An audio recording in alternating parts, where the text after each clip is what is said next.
Let me just quickly rewind this left table. I didn't really watch the action with the 6-9.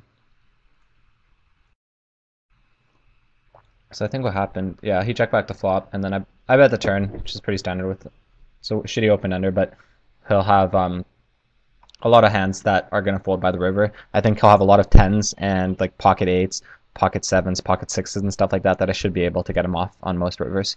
So I decide to bluff again, and I think he also has some ace highs and certainly some king highs. So even though no draws come in on the river, I think it's a good spot to be bluffing for the most part.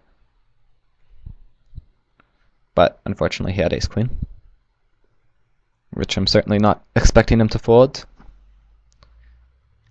ever. I'll be check calling the flop on the right table for sure. And I defend any suited king. Sometimes I'll 3-bet the weaker ones, like king 5 suited and stuff like that. I decide to lead the flop. I think it's fine, just because it's not a spot that I really want to be check raising him, and it's not a spot that I feel great about check folding just because I got 2 overs and a gut shot. And I think it's going to be a spot also where I can double and triple barrel him very profitably. His flop calling range is going to be pretty damn weak. He'll have a lot of ace highs, a lot of just weak pairs, and pretty much every turn card is going to suck for his flop calling range, so I can get away with barreling a ton of turns. But I turn a 7, and I think at this point I probably just want to check. Although there is merit to betting, I think he can certainly still look you up with a 5 or a 4 or 3, and also checking this turn basically means I'm not going to get any value out of this hand because there's pretty much no river that I'm going to feel great about betting my 7, so I'm basically just like shutting down at this point if I check the turn. But I think it's okay. I mean, there's obviously a 4-card straight out there, and definitely want to value bet here. I've got the best hand every single time, and there's certainly stuff I could be bluffing with.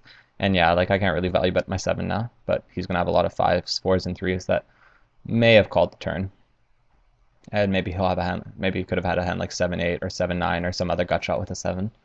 So he bets the river. I mean, occasionally he'll have ace highs or like king deuce, queen deuce and stuff, but I think for the most part, I don't know. It's a weird line by him. I expect him to bet his flush draws on the turn, certainly to bet his 6s on the turn, so I guess for value, a 2-pair with a 10 is really the only thing I could imagine. So I could imagine myself looking him up. I'm getting a good price, and he might have some ace highs that decide to bluff, or yeah, king deuces and stuff, but it's not one of those spots that's a slam dunk call. Although we did make the note that he's not willing to value bet thinly in position, so that might be the like tipping point, and he does have king deuce.